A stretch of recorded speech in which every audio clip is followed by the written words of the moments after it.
Welcome to Into the Dark Forces by Scoob. I'm your host, Niall Cross, and tonight we're diving into one of the most chilling phenomena in paranormal research. Something that lurks at the edge of your vision. Something that shouldn't exist, but does. Something that watches. Picture this. It's early afternoon. You're 22 years old, in peak physical condition. You're sleeping after working the midnight shift, and then you wake up. At the foot of your bed stands a figure, tall, over 6 feet. But this isn't an intruder. This is something far worse.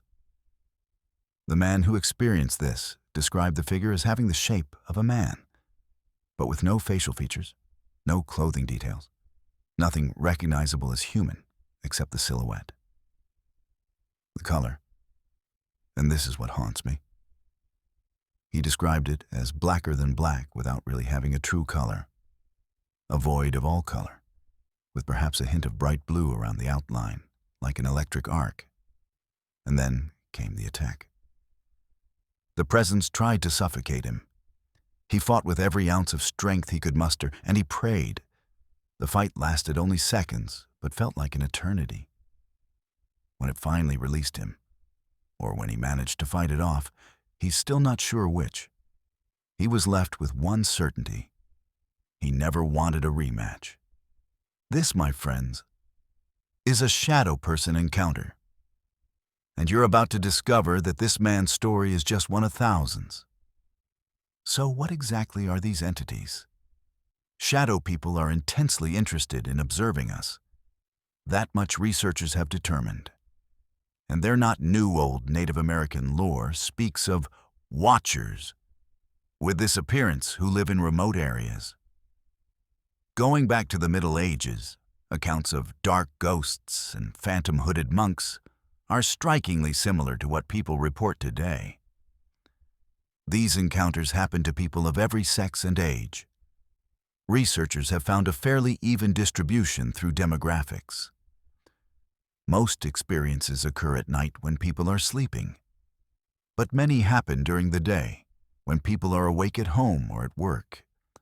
Some people have one or two terrifying encounters they'll never forget. Others? They're visited repeatedly. Some shadow people seem to haunt entire families, plaguing them wherever they live through generations. Here's something fascinating and deeply unsettling. There's a significant overlap between shadow people encounters and ET, or abduction experiences. People prone to one seem prone to both. The victims never know when either type of entity will come, or why. While most encounters happen in bedrooms and homes, some take place in locations with high paranormal activity. Investigator Rosemary Ellen Guiley has observed them in diverse places. Some have a distinct human shape. Others are more like blobs or pillars of black. And some? They're clouds of swirling darkness that look like ink or liquid smoke. Members of the International Ghost Hunter Society even claim to have over 2 minutes of videotape from Shaniko, Oregon, showing a large group of shadow people, ghost children they believe, dancing across the wall of an abandoned school building basement. Now let me tell you about a particular shadow entity that stands apart from the rest. He's known simply as the Hat Man, and if you've encountered him, you know exactly who I'm talking about. The Hat Man appears much more solid and clearly defined than other shadow people. Picture a fedora hat, a trench coat, and a 3-piece suit, all rendered in absolute darkness. According to researcher Heidi Hollis, the Hat Man is likely evil, and there's a disturbing theory that these negative entities might be attempting to recruit people to the dark side. Let me share Tim's story. The figure never spoke, never made a sound. Its presence was marked by a palpable chill, as if it were consuming the warmth around it. Tim began researching, finding stories of the Hat Man from people across cultures and centuries. An omen, some said, or a guardian of the threshold between life and death. Then came the climax. One stormy night, as lightning fractured the sky, Tim's room grew unbearably cold. The shadows in the corner began to coalesce, swirling into a denser, darker form. The Hat Man emerged from this void, more defined than ever before, standing at the foot of Tim's bed. It was as if the storm had given it power. For the first time, the Hat Man's eyes became visible, glowing faintly in the dark room, holding a depth that was both terrifying and mesmerizing. The figure raised a hand, pointing directly at Tim, a gesture that felt both accusatory and inviting. The air was thick with a sense of impending revelation. This encounter transformed Tim's fear into resolve. He dove into historical records, paranormal research, eyewitness accounts. His journey led him through theories of interdimensional beings, spirits from other realms, psychological manifestations. Yet the true nature of the Hat Man remained elusive. A puzzle pieced together from countless stories, each adding a layer to the enigma. Shadow people appear in various forms, but certain characteristics emerge repeatedly. They're typically seen only out of the corner of the eye. Indistinct, fleeting shapes that vanish the moment you try to look directly at them. This elusiveness adds to their mystique, leaving a lingering sense of unease. Many appear two-dimensional or diaphanous. They often move very quickly, in a disjointed manner, though some have been observed moving slowly and fluidly. Normally, they appear just at the edge of your vision, caught in a mirror, or as a wisp through peripheral sight. They can quickly disintegrate into walls or mirrors. Occasionally, and this is particularly terrifying, reports describe glowing red or yellow eyes. They've been seen as child-sized and also very tall. They come with diverse personalities, ranging from shy to aggressive. Animals are aware of them and don't like them. Their appearances are sometimes accompanied by poltergeist effects. Some witnesses hold the opinion that they're guardian angels warning of imminent danger, much like West Virginia's Mothman. But most feel shadow people are accompanied by a feeling of apprehension, and some observers get the impression they are the essence of pure evil. There have been reports of people being chased, attacked, and even raped by menacing shadow people. The shadow people are sometimes compared to the Raven Mocker, an evil witch from Native American Cherokee mythology said to sometimes appear as a shadow-like phantom and steal souls. Let me share William Kent's story from Plymouth, UK, in autumn 2006.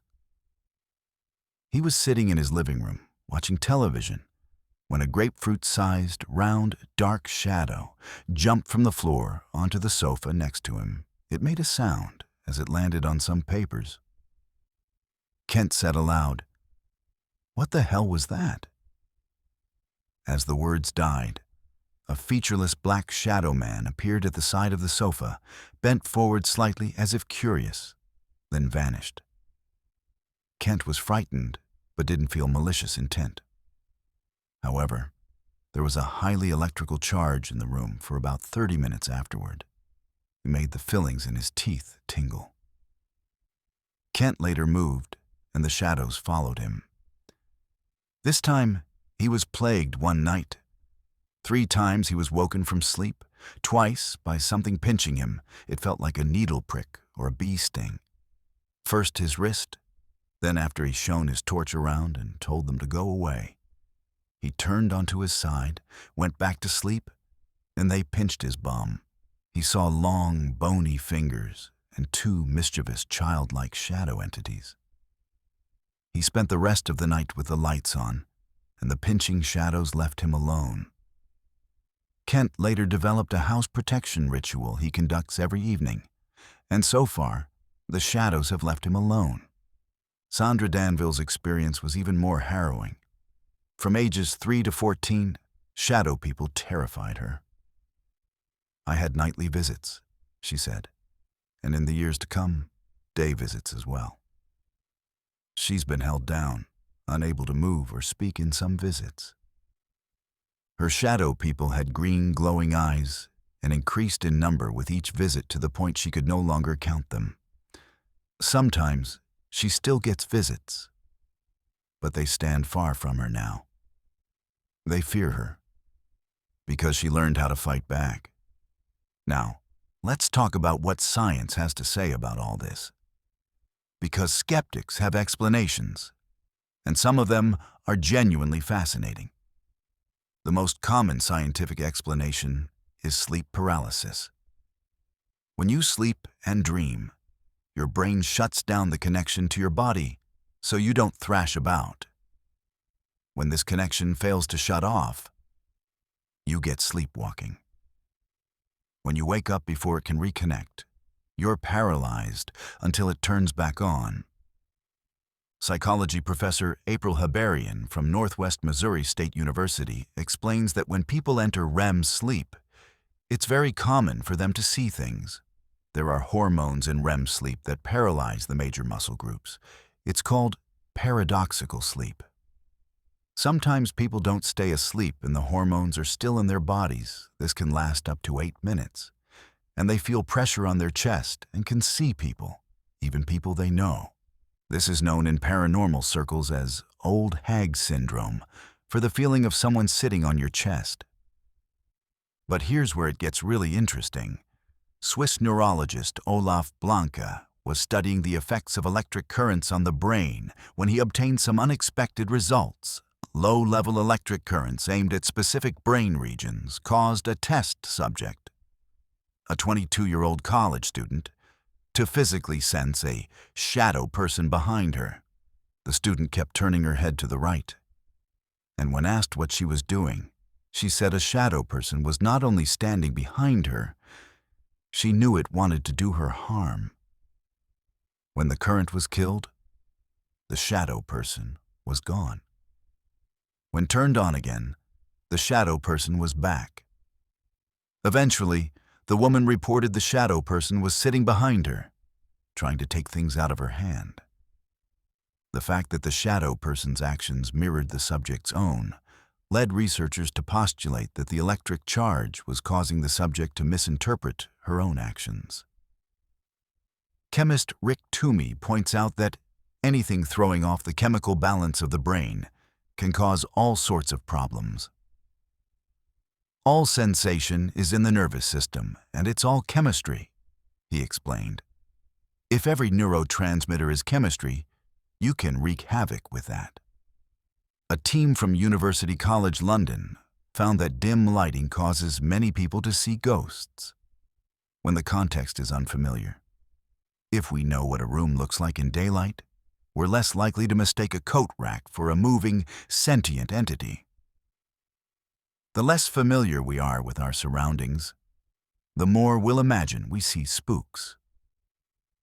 The researchers related this to seeing faces in clouds and carpets. But here's the problem with purely scientific explanations. They don't account for everything. Sleep paralysis doesn't explain encounters that happen while people are fully awake, walking around, at work. It doesn't explain physical evidence, like the electrical charge William Kent felt for 30 minutes after his encounter. It doesn't explain why animals react to these entities, or why multiple witnesses sometimes see the same shadow person simultaneously. And the electrical stimulation theory? That was one controlled experiment with one subject. It doesn't explain centuries of consistent reports across cultures that had no contact with each other. Some physicists entertain the idea of multiple or parallel universes. If shadow people are solid, and we ignore reports of people putting their hands through them, there could be the effect of something similar with extra dimensions. They might actually be people from another dimension. We're just starting to figure that sort of stuff out. But string theory, which postulates 11 dimensions, isn't universally accepted. As Toomey puts it, string theory is math. It's not science. You can postulate there are 11 dimensions. You can't test it. Until string theory produces a testable hypothesis, it's not science. It might as well be the paranormal. Let me share something that might blow your mind. The black hooded figure has haunted humans for centuries. Wayne Chandler, associate professor of English at Northwest Missouri State University, explains that these ominous dark figures have had centuries to become familiar. The features, even down to the robe the Grim Reaper wears, go back a long, long time, he said. The idea of the Grim Reaper, the cloak and the big scythe, goes back in Europe to the Middle Ages. It's an agricultural symbol. The scythe is for cutting wheat in the fall. Obviously, when you cut wheat down, you kill it. But here's where it gets interesting. Author Marie Jones believes these entities are a sort of archetypal presentation of the collective belief system of our times. As a collective species, we share many beliefs and paradigms, and those often manifest in our mythology or how we perceive the unknown around us. Throughout the decades, what's reported in paranormal events seems to evolve. With UFOs, it started in the late 1800s as slow-moving airships, advancing to Foo Fighters' buzzing planes during World War II, saucers in the 1950s, and finally today's black triangles, each incarnation keeping one step ahead of our own technology. Could these shadow people in some way be the latest collective manifestation of our archetypal fears? Jones asks. We are living in tense times. Chandler points out that spectral figures abound in classic literature. In Hamlet, there's the ghost of Hamlet's father spurring him on to do horrible things. Movies depict the classic Grim Reaper figure. Monty Python's The Meaning of Life, for example. Television programs like the cartoon The Grim Adventures of Billy and Mandy continue the tradition. In The Lord of the Rings, the Black Riders just had a sword instead of a scythe. Luke's story illustrates this archetypal nature perfectly. I first saw it when I was 2, in my bedroom at my dad's duplex, he said. He watched a hooded figure walk up the stairs and stand in his doorway before it backed away and disappeared.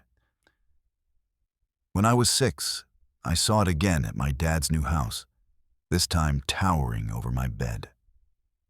I couldn't move, and I don't remember what happened next.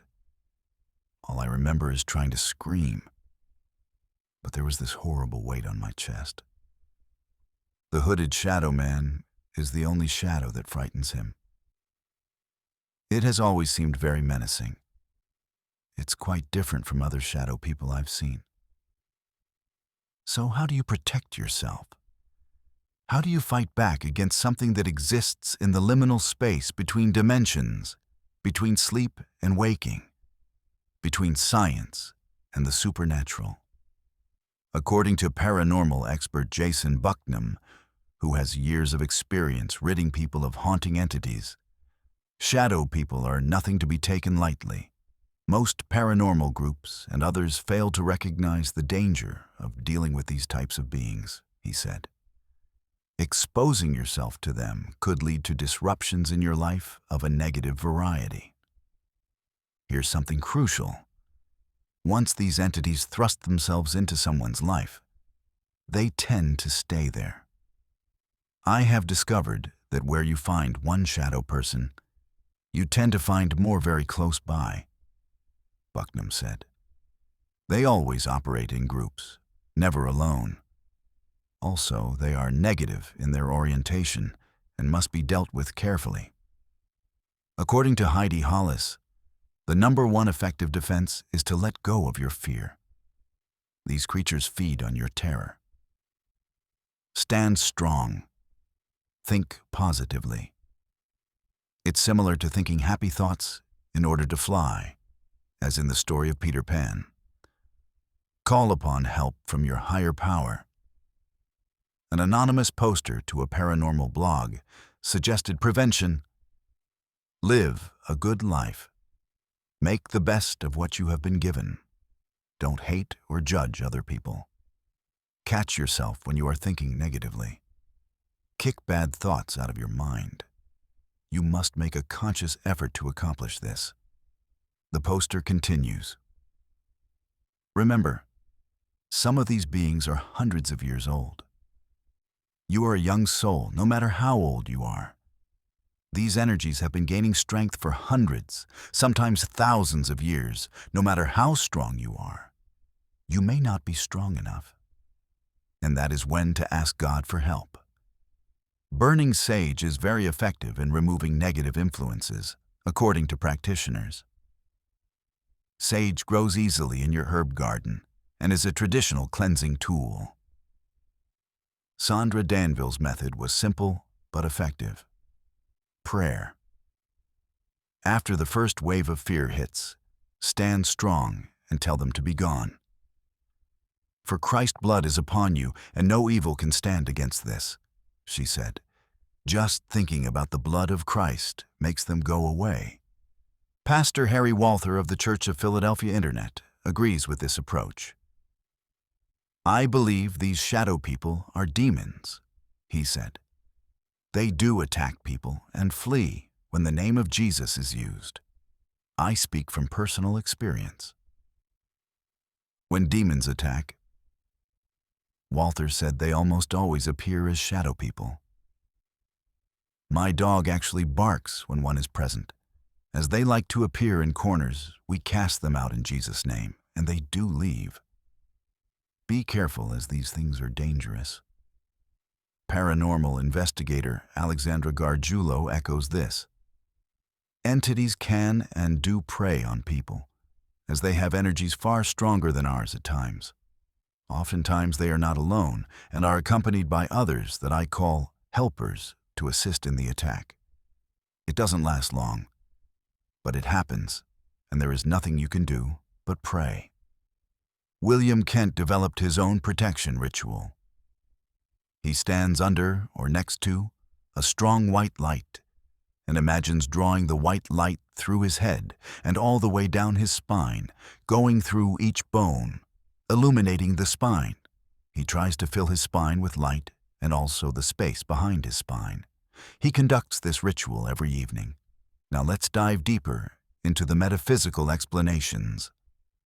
Sally Rhine Feather, Director of Development at the Rhine Research Center near Duke University Hospital, admits there's no metaphysical consensus when it comes to shadow people.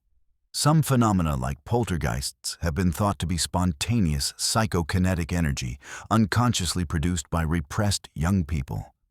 And possibly some haunting phenomena might even be the same thing. But there's a fascinating theory from anthropologist Carlos Castaneda, who called these shadow entities mud shadows. Castaneda often saw these shadows gathering and dancing at the edge of his vision. According to metaphysical author Jack Alice, an expert on Castaneda's writings, the fear people feel in the presence of shadow people is real and serves a foul purpose. These mud shadows basically feed upon human energy, Alice explained. According to Castaneda, there are two types of other dimensional mud shadows: organic entities and inorganic entities. The difference is, the inorganic entities were just sort of shapes that could both be up to good and up to no good, Alice said. Good meaning these entities may barter for your energy. Bad meaning they're out to steal it. Some of them were up to seducing whoever they were close to. There were also the more benevolent, organic ones. These organic, benevolent shadows don't feed off humans, but won't attempt to stop the inorganic shadows from doing so due to a non-interference morality. It's a chilling thought that there might be shadow entities that could help us, but choose not to intervene. So after analyzing all this data, what are shadow people? Researchers went through a process of elimination, considering ghosts, poltergeists, incubi and succubi, nightmare hags, demons, men in black, extraterrestrials, ultra-terrestrials, and thought forms as possible sources. None of these fit perfectly, although shadow people have characteristics of nearly all of them. They haunt places and appear and disappear like ghosts. Their appearances are sometimes accompanied by poltergeist effects. They act in a malevolent way, and their malevolence combined with their dark appearance convinces people they're dealing with demons. However, prayer and invoking the names of God and religious figures don't always work against them. They come at night like ETs, materializing through walls and rendering people paralyzed in their beds in fear. They resemble the dark-suited, hostile men in black who harass UFO experiencers. They can sexually attack people like incubi and succubi, though this is rarely reported. They don't abduct people like the gray ETs that we know of. Some shadow people experiencers feel the entities want to kidnap them. We don't know if this takes place, because the people interviewed say they've used considerable willpower and energy to prevent their kidnapping. Shadow people also seem to be ultra-terrestrials, in that they originate from another dimension and bend the physical rules of ours by materializing and dematerializing at will. Some researchers have concluded that the jinn, beings from Islamic belief made by Allah from black smoke, are behind at least some shadow people experiences. It's a link between ancient folklore and modern encounters that's hard to ignore. Before we close, I need to tell you about a related phenomenon: black dogs. These aren't your beloved family pets. These are creatures with red coals for eyes, usually larger than a normal dog, even a big one. The beast's teeth are much larger than any dog's teeth should be. At times, the creature seems solid, but at other times, more ghost-like. There's sometimes a sulfuric or death scent attached to the evil mongrel. Occasionally, the dog is headless, but just as often will howl eerily. Its paws can sometimes be heard hitting the ground. Other times, the dog is silent as a tomb. Black dogs are often sighted in graveyards and gallows sites, as well as roads and bridges. Often, after the huge dog has been sighted, something terrible happens to the person or family of the person who encountered the demon dog. It raises the question, are these connected to shadow people? Are they another manifestation of the same phenomenon? We don't know, but they share too many characteristics to be coincidental. Where does this leave us? We've sifted through eyewitness accounts, science, history, and belief, and still no neat answer. Shadow people, interdimensional travelers, demons, archetypes, or tricks of a tired brain. Reports from different cultures and centuries share eerie, specific details that are hard to ignore. Maybe they're watchers. Maybe they feed on fear. Maybe they're a mirror of what we won't face. Whatever they are, the moment the lights go out and something moves at the edge of your vision, you'll feel that same prick of wonder and dread. Want the case that made even our skeptic pause? The uncut interview and an audio clip we didn't air on the episode are waiting. Download Scoob app now to get access to the full story. This was Into the Shadows. Stay curious, stay careful.